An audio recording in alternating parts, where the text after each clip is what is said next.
নীল আপোনাৰ হৈতে সংযুক্ত হৈছো আজি যেহেতু মুখ্যমন্ত্ৰী ডক্টৰ হিমন্ত বিশ্ব শৰ্মাই লখিমপুৰ পৰিদৰ্শন কৰিব কি অঞ্চলত মুখ্যমন্ত্ৰী গৰাকী গৈ উপস্থিত হোৱাৰ সম্ভাৱনা আছে আৰু কি কাৰ্যসূচীত অংশগ্ৰহণ কৰিব তাৰ মাজতে যিসকল বানপীড়িত আছে বন্যাক্ৰান্ত আছে তেওঁলোক কি অৱস্থাৰ মাজেৰে আছে মথাউৰিতে তেওঁলোকে নিখাটো পাৰ কৰিবলগীয়া হৈছে নে বাসগৃহলৈ উভতি গৈছে পাৰ্থ প্ৰথমে যদি ক'ব বিচাৰোঁ যে মুখ্যমন্ত্ৰীয়ে লখিমপুৰৰ বান পৰিস্থিতি বুজ ল'বৰ বাবে দিনৰ 11 বজাত উপস্থিত হ'ব আৰু আমতলাৰ যি অংশত মথাউৰি ছিগিছিল সেই অংশত উপস্থিত হ'ব আৰু আমি যিটো মথাউৰিৰ ওপৰত উপস্থিত আছোঁ এইফালেদি গৈ মুখ্যমন্ত্ৰীয়ে এই ছিগা অংশ পৰিদৰ্শন কৰিব লগতে যিসকল বন্যাৰ্ত আছে তেওঁলোকৰ কাষত থিয় হৈ তেওঁলোকৰ অভাৱ তেওঁলোকৰ পৰিস্থিতি বুজ ল'ব আৰু পানীৰ প্ৰসংগ যদি ক'ব বিচাৰোঁ তেতিয়াহ'লে কিন্তু ৰঙা নদীৰ জলপৃষ্ঠ কমিছে তথাপিও কিন্তু মানুহৰ দুখ দুৰ্দশা কমা নাই কাৰণ ভিতৰ অঞ্চলসমূহ যিসমূহ অঞ্চলত পানীয়ে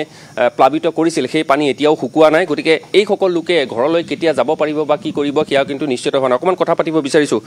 ঘৰৰ ভিতৰত পানী শুকাইছে নাই আপোনালোকৰ ঘৰৰ ভিতৰত এতিয়া বৰ্তমান পানী শুকাইছে যদিও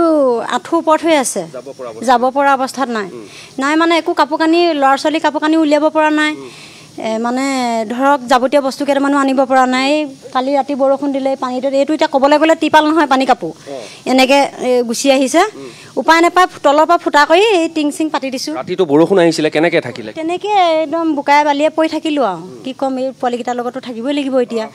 পাৰ্থ মই যদি ভিতৰৰ পৰিৱেশটো দেখুৱাওঁ সৰু অকণমানি এখন চালি আৰু টিৰপালৰ এখন চালি দি তেওঁলোকে আছে ইয়াতেই খোৱা বোৱা তেওঁলোকে কৰিবলগীয়া হৈছে ইয়াতেই ৰন্ধা বঢ়া তেওঁলোকে কৰিছে আৰু ইয়াতেই তেওঁলোকে কিমান দিন হয়তো ইয়াত কটাব লাগিব ঠিক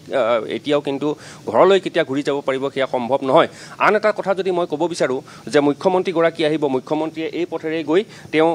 যিটো ছিগা অংশ আছিলে আমতলাৰ ছিগা অংশ আছে সেই ছিগা অংশত উপস্থিত হৈ তেওঁ পৰ্যবেক্ষণ কৰিব তাৰ বাবে কিন্তু এই ৰাজপথৰ কাষত থকা কিছু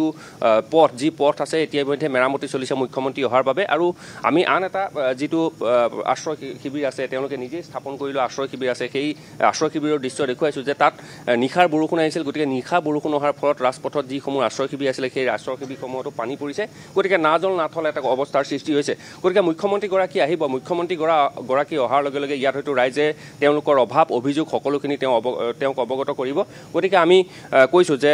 বানটো বৰবিল সেই অঞ্চলসমূহতো বৰবিল অঞ্চলতো মুখ্যমন্ত্ৰীয়ে পৰ্যবেক্ষণ কৰিব গতিকে গোটেই লখিমপুৰ জিলাখনত কিমান ক্ষয় ক্ষতি হ'ল বা কেনেদৰে ৰাইজ এতিয়া বানৰ সৈতে মোকাবিলা কৰি আছে সেই পৰিস্থিতি বুজ ল'ব কিন্তু মূলতঃ আজিৰ দিনটোত মুখ্যমন্ত্ৰীগৰাকীৰ মূল কাৰ্যসূচীয়ে হৈছে যে বান ক্ষতিগ্ৰস্তৰ অঞ্চলসমূহ পৰিদৰ্শন কৰি তেওঁ এই বান পৰিস্থিতি বুজ ল'ব গতিকে মুখ্যমন্ত্ৰীগৰাকী অহাক লৈ এই যিসকল বানপীড়িত তেওঁলোক অধীৰ আগ্ৰহেৰে বাট চাই আছে মই কথা পাতিব বিচাৰিছোঁ এই পৰিৱেশটো যদি চাই তেতিয়াহ'লে কিন্তু কাপোৰ কানি সকলো তিতি আছে কাৰণ কালি নিশা বৰষুণ আহিছিলে বৰষুণ আহোঁতে কি অৱস্থা হৈছিল বৰষুণ যি আহিলে আমি চব বাৰু দুপৰ বান্ধি পেলাই বহি আছোঁ ছাৰ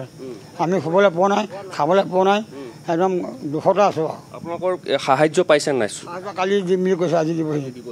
হয় চিপাল পাইছে পাইছোঁ মই যদি ক'ব বিচাৰোঁ পাৰ্থ চাওক যে এই ছবিখন তেওঁলোকে এবাৰ ভাঙিছে এবাৰ আকৌ পাতিছে কাৰণ তেওঁলোকে এতিয়া মুখ্যমন্ত্ৰী আহিব মুখ্যমন্ত্ৰী অহাৰ বাবে তেওঁলোকৰ যিটো ৰাজপথত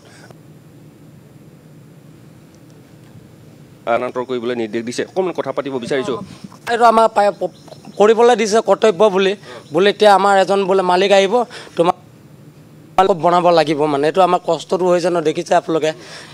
কালি বৰষুণততো ক'বলৈ নাপালোঁ বহিয়ে থাকিলোঁ নিজৰ ল'ৰা ছোৱালী লৈ বুকুতে লৈ এতিয়া মাইকী ল'ৰা ছোৱালী দৈ ক'লে যাম ইমান বৰষুণত এইফালে ঘৰৰ ভিতৰত গোটেই পানী বুকুলৈকে পানী এতিয়া খাবলৈ পাবলৈ কেনেকৈ চলি আছোঁ একমাত্ৰ ভগৱানে জানিব আমাক এয়া হৈছে তেওঁলোকৰ দুৰ্দশাৰ ছবিখন আমি দেখুৱাই আছোঁ যে তেওঁলোকে ঘৰৰ ভিতৰলৈ যাব পৰা নাই এই মথাউৰিতে তেওঁলোকে আশ্ৰয় লৈ আছে ইয়াতেই তেওঁলোকৰ শিশু মহিলা পুৰুষ পোহনীয়া গৰু ছাগলী সকলো ইয়াত আছে আৰু তেওঁলোকৰ যিসমূহ লাগতিয়াল নথি পত্ৰ সেইসমূহো বানত সম্পূৰ্ণৰূপে ক্ষতিগ্ৰস্ত হৈছে মুঠৰ ওপৰত যদি চাই তেতিয়াহ'লে কিন্তু পাৰ্থ এক অবৰ্ণনীয় পৰিৱেশ লখিমপুৰৰ এই আমতলাৰ যিসকল বাসিন্দা আছিলে সেই বাসিন্দাসকলৰ অবৰ্ণনীয় পৰিৱেশৰ মাজত তেওঁলোক দিন কটাবলগীয়া হৈছে আৰু আজি মুখ্যমন্ত্ৰীগৰাকী আহিব গতিকে তেওঁলোকে আশা কৰিছে মুখ্যমন্ত্ৰীগৰাকীয়ে যাতে এই যিটো সমস্যাৰ স্থায়ী সমাধানৰ বাবে তেওঁ কিছু ব্যৱস্থা গ্ৰহণ কৰে অকণমান কথা পাতিব বিচাৰিছোঁ ঘৰলৈ কেতিয়া যাব পাৰিব কিবা সম্ভাৱনা আছে যাবলৈ আৰু এসপ্তাহ পিছত যাব পাৰিম এতিয়া ছাৰ মই ঘৰ পৰা আহিছোঁ তিতিবুৰি আহিছোঁ অৱস্থা বেয়া মানে একো বস্তু উলিয়াব নোৱাৰিলোঁ বিচনাৰ পৰা তুলিলোঁ আমি যে ইমানখিনি পানী হ'ব বুলি আমি বুজি নাপালোঁ আগে পিছে আমাৰ ইমান পানী আমি দেখি পোৱা নাই হয় ৰঙানদী পানী হয় ৰঙানদী পানী নদীয়ে সদিয়ে গুচি যায় আৰু এইবাৰ যে এনেকুৱা পানী হ'ব বুলি আমি ভবাই নাছিলোঁ মানে খন্তেকত আহিলে আমি বিচনাৰ ওপৰত কাপোৰ চাপোৰ তুলিলোঁ মানুহবিলাকে সেৱা কৰিলত তাৰ ওপৰতো মানে পানী হয় একো বস্তুৱে উলিয়াব পৰা নাই বিচনাৰ ওপৰতো পানী উঠি বিচনাৰ ওপৰতো পানী হৈছে ধানৰ বস্তা কেইটামান আছিলে সেইকেইটাও তিতি গুচি গ'ল এতিয়া ওলোৱাই নাই তালৈ যাব নোৱাৰি ঘৰৰ ভিতৰত সোমাব পৰা পৰিৱেশ নাই ঘৰৰ ভিতৰত সোমাই আহিছোঁ এতিয়া মই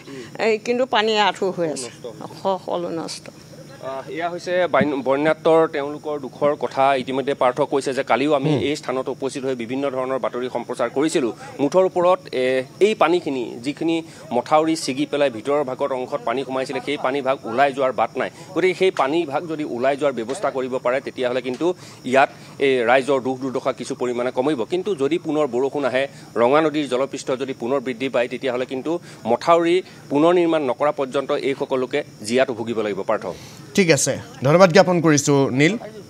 আমি পৰৱৰ্তী বুলেটিনতো আপোনাৰ কাষলৈ যাম যিহেতু 11 বজাৰ লগে লগে মুখ্যমন্ত্ৰীগৰাকী সেই ঠাইত গৈ উপস্থিত হ'ব বান পৰিস্থিতি পৰ্যবেক্ষণ কৰিব বন্যাক্ৰান্তৰ সৈতে তেওঁ আলোচনা কৰিব বিভিন্ন বিষয়ত বিভাগীয় বিষয়াসকলৰ সৈতে বিভিন্ন ধৰণৰ আলোচনাত মিলিত হ'ব আমি পোনপটীয়া সম্প্ৰচাৰ দেখুৱাই যাম এই মুহূৰ্তত নীলক আমি ধন্যবাদ জ্ঞাপন কৰিছোঁ মুঠৰ ওপৰত আজিও লখিমপুৰবাসী বিশেষকৈ এই অঞ্চলসমূহত অৱস্থা শোচনীয় হৈ আছে দুৰ্দশাৰ অন্ত নাইকিয়া হৈ আছে মথাউৰিতে দিন নিশা পাৰ কৰিবলগীয়া হৈছে বন্যাক্ৰান্ত লোকে তেওঁলোকে এমুঠি অন্নৰ বাবেও হাহাকাৰ কৰিবলগীয়া এটা অৱস্থাৰ সৃষ্টি হৈছে